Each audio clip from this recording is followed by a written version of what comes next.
Remember the moment that you said blah, blah, blah recently. When that happened, and when that continues to happen, it actually generates a lot of distress in my system. And I know we've talked about this, and I'm realizing in this moment that I'm going to need something to change around that for us to continue being in these conversations. And if it's something you genuinely cannot do, like you don't get it and you can't stop yourself, then I need to make some decisions about where I will and will not be able to engage with you around some of these subjects, because I'm realizing it's too painful for me. And you could also get in the habit of asking for exactly what you want in those moments.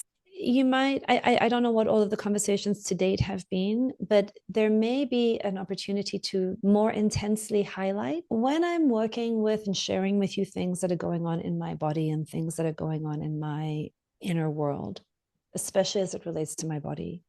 The thing that I find most useful and the most helpful, the way that I'd really love to be joined, is with presence and empathy and reflection. And the things that I find triggering and distressing and activating any kind of evaluation or judgment, even positive, especially positive, or any kind of comparison. And then I would say, does that make sense to you? Do you understand what I'm talking about? Is that confusing to you? Is there anything about that that doesn't make sense to you? What's it like for you? You know, I think we have these inherited cultural ways of almost in a default, unaware way, talking about bodies. And I'd love us to just both get more aware of it and do it differently, because there's something about that cultural narrative that isn't working for me. Is it working for you? Are you interested in helping me change that narrative just in our friendship, in the way that we are with one another? Could we remind each other? How would you like to be reminded? If we get there, what could we do next?